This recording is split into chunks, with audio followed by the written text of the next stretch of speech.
Over thinking से कुछ नहीं होने वाला है, न कुछ संभलने वाला है, न ही कोई तुम्हारे पास आने वाला है। जिसके बारे में तुम सोच सोच कर अपनी जिंदगी बर्बाद कर रहे हो दोस्त, वही तुम्हारा सबसे बड़ा रोग है, जो तुम्हें जिंदा लाश बना रहा है। इसीलिए मेरे भाई, मेरे यार, ज्यादा सोचना बंद कर दो। अपने दिल और दिमाग को ऐसे जगह लगाओ जहाँ पॉजिटिव थॉट का संचार हो रहा हो। जैसे भगवान का नाम जप करो, अच्छी संगति में रहो, संतों की वाणी को सुनो। अपने अंदर ऐसी पावर को जगाओ जिससे तुम्हारा ओवर थिंकिंग तुमसे ही माफी मांग ले और बोले कि भाई तुम्हें कभी नहीं सताऊंगा। अपनी सोच को भगवान में लगाओ और अपने कर्तव्यों का पालन करो। मेरे भाई, कभी भी धन, पद और लौकिक व्यवहार से कभी किसी को सुख नहीं मिलता है। यदि सुख मिलता भी है तो ये सब टेम्पररी होता है। इसलिए ओवर थिंकिंग करना बंद कर दो। जो भी तुम्हारे साथ बुरा हुआ है या कोई बुरा किया है, बस तुम सोच लो कि ये सब टेम्पररी है, ये सब मेरे साथ नहीं रहने वाले हैं।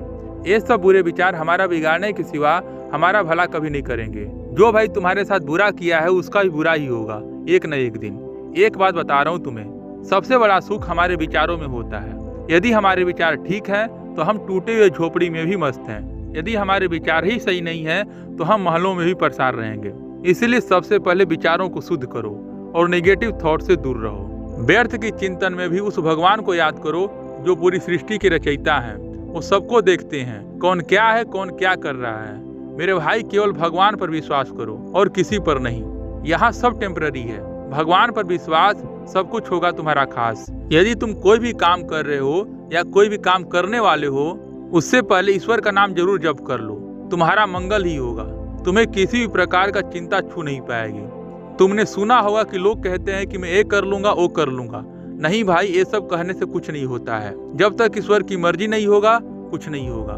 इसीलिए मेरे भाई, भगवान का नाम जप करो, अपने कर्तव्यों का पालन करो। भगवान नाम के जप से जो शीतलता आएगी, वही शीतलता तुम्हारे विचारों को शुद्ध करेगी और हमेशा डिप्रेशन और ओवर थिंकिंग नाम की मिठाई से बचाएगी। आजकल ओवर थिंकिंग में लोग सुसाइड कर लेते हैं। क्यों जानते हो? इनके विचारों में हीनता होती है। विचारों में हीनता के कारण अपने कर्तव्य पथ को भूल जाते हैं और अपने आप को नुकसान पहुंचा लेते हैं। इसलिए मेरे भाई, भगवान का नाम जप करो और अपने कर्तव्य पथ पर अडिग रहो। तुम्हारा कोई कुछ नहीं बिगाड़ पाएगा।